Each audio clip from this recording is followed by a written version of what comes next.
Hola a todos, muy buenos días, bienvenidos a un nuevo Morning Meeting. Hoy es viernes, día 20. Cerramos hoy la semana, la última semana completa de negociación del año, la última semana donde habrá realmente más movimiento. A partir de la semana que viene, recordemos que hay festivos y medias sesiones de por medio, lo que va a reducir de manera importante el volumen de negociación. Y bueno, pues veremos reducciones en el volumen y probablemente alguna volatilidad fruto de la escasez de integrantes en el mercado. Entonces, prestar mucha atención durante la semana que viene a vuestros stops, vuestros niveles de gestión de riesgo y, lógicamente, las posiciones para el cierre del año. Bueno, antes de entrar en materia, como siempre, vamos a dar un par de minutos para que el resto de inscritos puedan entrar, ¿de acuerdo? Y bueno, pues daremos comienzo al seminario. Confirmarme que me escucháis correctamente, que por lo que veo me dais el OK, estupendo. Y bueno, pues que la pantalla ahora mismo está la cabecera. Damos un par de minutos, si hay 35, comenzamos. Gracias.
Muy bien, pues vamos a comenzar. Son y 35, lo prometido es deuda y comenzamos.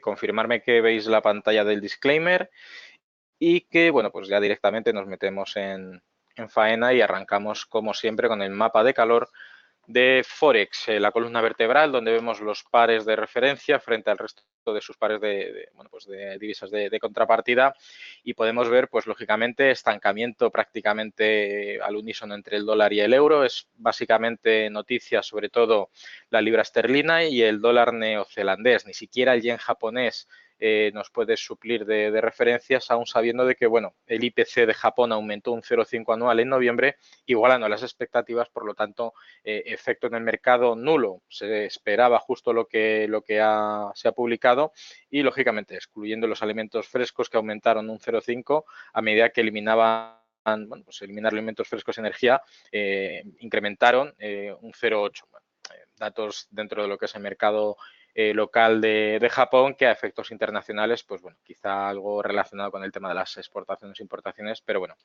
impacto perdón, impacto mínimo, donde sí hemos visto fuertes movimientos y fuertes caídas en la divisa, ha sido en el dólar neozelandés. El dato que tenemos de referencia desde Oceanía es que, bueno, el dato de tarjetas, el gasto de tarjeta de crédito en Nueva Zelanda se ha incrementado un 1,6% en noviembre, después de caer un 1,6%, exactamente lo mismo, en octubre. Lógicamente, en términos porcentuales, realmente no se ha recuperado porque el punto de partida del mes de noviembre ha sido un punto inferior, ¿de acuerdo? Pues lógicamente un incremento del 1,6 en términos de diferencia es menos que la caída del 1,6 que hubo en octubre. Entonces, esto básicamente lo que está dando es que es un dato realmente peor de lo esperado y está haciendo que la divisa de Nueva Zelanda pues caiga con fuerza.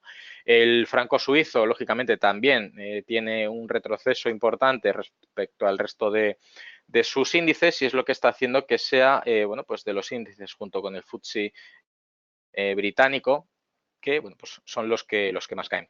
El comentario al respecto de la libra y del mercado de Reino Unido viene de la mano del voto para el Brexit, que hoy, bueno, pues en una sesión extraordinaria, el Parlamento británico deberá traducir y, lógicamente, aprobar el proyecto de ley para incorporar lo que es el acuerdo de salida o el artículo 51 como ley en la legislación británica. Esa votación ya se sabe que está ganada de antemano después de, bueno, pues que Boris Johnson consiguiera la mayoría absoluta en el Parlamento hace 2 semanas. No, fue la semana pasada, perdón.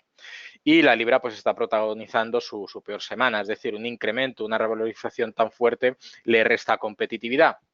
Y esta semana, aunque vio cómo retrocedía y bueno, pues alcanzaba niveles previos a conocerse el escrutinio electoral, pues ahora vemos cómo, bueno, pues vuelve otra vez a la caza de mejorar o ser la cesta, la divisa de mejor rendimiento de la cesta de la canasta de las 10 mejores divisas o de las 10 divisas más importantes.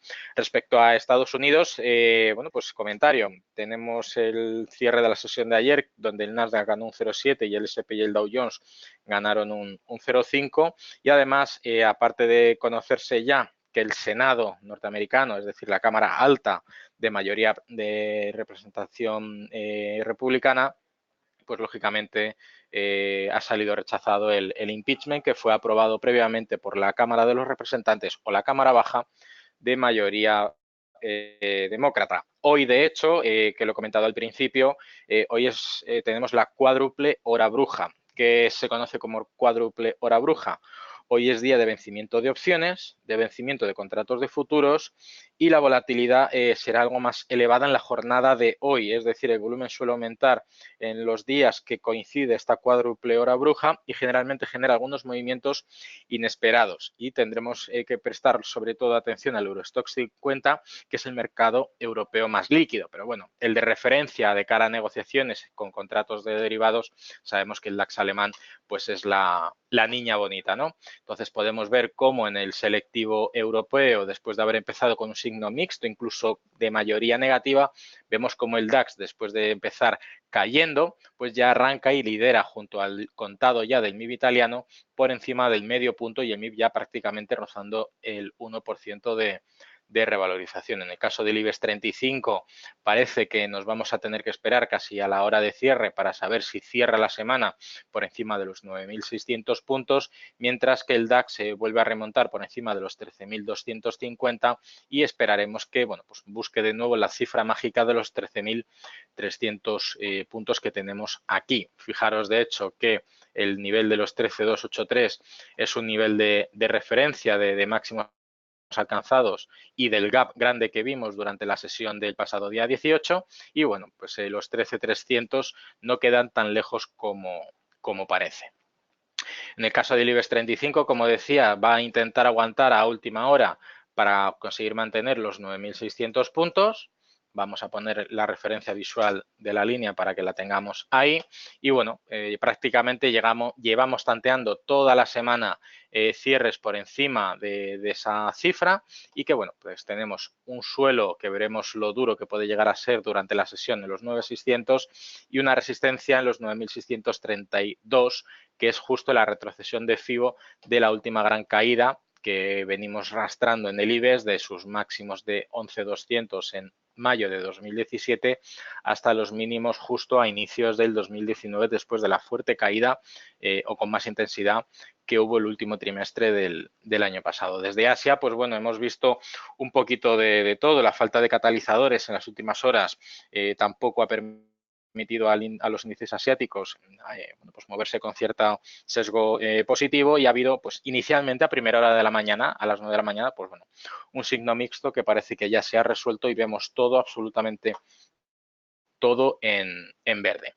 Referencia del mercado de materias primas, pues vemos como en el caso del petróleo, el Brent ha abierto con un hueco bajista después de haberse realizado el rollover del contrato, que parecía que había bueno, pues arrancado con un backwardation, es decir, con una diferencia por debajo, es decir, el nuevo contrato ya ha entrado en vigor y entra por, bueno, pues empieza cotizando por debajo. Todos aquellos con posiciones largas os habréis visto beneficiados o ajustados contablemente de manera positiva a través del swap. Los que hayáis tenido una posición corta os habréis visto perjudicados o con un ajuste contable negativo fruto del movimiento bajista del nuevo contrato, que os está beneficiando a través del beneficio bruto y que se os está reajustando a través del swap. En el caso del Texas de referencia en Estados Unidos, pues apenas ha habido cambios. Prácticamente vemos como el cuerpo de las velas es cada vez menor, pero el movimiento es totalmente lineal, algo bastante extraordinario teniendo en cuenta que bueno, pues el mercado del petróleo tiene una volatilidad inherente a efectos políticos y decisiones políticas, principalmente de la OPEP. Entonces, esto es algo que podríamos denotar de incluso excepcional. Está cotizando ya los niveles de apertura de la sesión después de los ataques de aparentemente Siria a las refinerías de los Emiratos Árabes Unidos. En el caso del oro, pues después de haber visto cómo el mercado parece que remonta al alza, vemos recortes ligeros por encima de los 1.475 dólares por onza, manteniéndose dentro de este rango lateral, y en el caso de la plata, pues lateralismo mucho más evidente, cotizando justo en niveles de los 17 dólares por unidad. En el caso del gas natural, pues vemos como la volatilidad en la materia prima bueno, en el combustible fósil complementario o sustitutivo del petróleo ha habido una volatilidad tremendamente importante, cotiza por encima ya de los 2,30 precio de demanda, y bueno, pues ya nos tendríamos que ir a la renta fija para ver, lógicamente, un sentimiento del mercado mucho más obvio o evidente, donde, lógicamente, la caída en el precio incrementa la rentabilidad real del bono, y esto nos indica que hay más atractivo por la renta variable para la sesión de hoy que por la renta fija o por los valores activos refugio. En el caso del bono alemán, exactamente igual, rompe el soporte que tenía en los 171,5, que ya venía rompiendo desde ayer, y prácticamente todo el cuerpo de la vela de hoy indica una fuerte venta por parte de los inversores que tenían en sus carteras bonos de renta fija. En el caso del VIX hemos visto como bueno, pues ligera subida de la volatilidad principalmente y fruto de los vencimientos de las opciones y de los futuros. Entonces, esta es una circunstancia intrínseca a una jornada caracterizada por vencimientos de contratos financieros, y bueno, pues ya nos tendríamos que pasar al calendario económico para ver qué es lo que nos podría esperar o denotar la sesión de hoy. Después de haber conocido el dato en Alemania del índice de confianza del consumidor, el GfK, aunque no tiene mucha relevancia, siempre es importante saber cuál es el clima del consumo en Alemania, porque es el motor industrial de la economía de toda la eurozona, que se ha situado finalmente en los 9,6, 2 puntos por debajo de lo que se esperaba. Por lo tanto, no ha sido muy bueno el inicio del índice alemán, como hemos podido ver en el gráfico, y ya nos quedaría por saber el mismo dato, bueno, pero mejor dicho, el saldo por cuenta corriente de la eurozona, que tampoco tiene una relevancia importante. El dato del PIB del Reino Unido trimestral, que sí vendrá de la mano, bueno, pues de fuerte movimiento en la libra y en el FTSE británico, y ya nos tendríamos que ir al otro lado del Atlántico a partir de las 2:30 de la tarde para empezar a ver las publicaciones de los datos, sobre todo de IPC y de perspectivas de inflación del gobierno de los Estados Unidos o de la economía americana. Estos datos tienen un impacto medio, pero al haber una gran confluencia de datos probablemente tengan una repercusión o un movimiento en los índices americanos, S&P, Nasdaq y Dow Jones. Podemos observar que prácticamente la mayoría de ellos, salvo alguna excepción, prácticamente se pronostica, unos datos muy similares una previsión muy similar a los valores publicados en el dato previo, por lo tanto, quizá no tendrán tanto impacto sobre estos selectivos. Y ya pues de cara a la semana que viene prestaremos mucha atención a la evolución del tema del impeachment, cómo se ha ido desenvolviendo, cualquier novedad que podamos esperar por parte del gobierno del Reino Unido, precisamente por el tema del Brexit. Recordemos que ayer hubo nuevos máximos en Wall Street, algo que parece bastante sostenible, primero por los datos económicos de Estados Unidos y por la estabilización del gobierno de Estados Unidos después de que el Senado rechazara el impeachment. Y bueno, realmente poquito más. Asia está poco convencida por los datos de IPC, principalmente de Japón, que son los que hemos comentado anteriormente, y la tasa de préstamo del Banco Central chino se ha quedado prácticamente sin cambios. Por lo tanto, efecto en el mercado, cero. Por mi parte, nada más. Como siempre, desearos una buena sesión, muchísima suerte con vuestras inversiones. En este caso ya cierre de semana, un buen fin de semana y nos vemos el lunes en una nueva apertura de mercado, un nuevo morning meeting y el seminario temático de por la tarde, que será principalmente o estará principalmente enfocado en los índices bursátiles. Haremos un poquito de técnico sobre los principales índices, sobre los que normalmente solemos operar, ¿no? La generalidad de los inversores, para ver un poquito qué proyecciones de cierre del año podemos esperar y a ver cómo podría arrancar el 2020 bueno, pues los selectivos de referencia.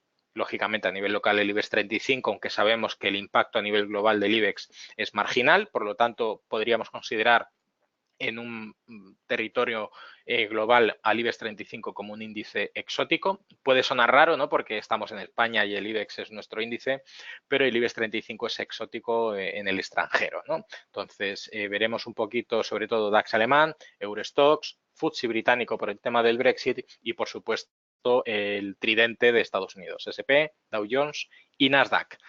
Por mi parte nada más, lo dicho de nuevo, muchísimas gracias por la asistencia, nos vemos la semana que viene. Un saludo, buen fin de semana.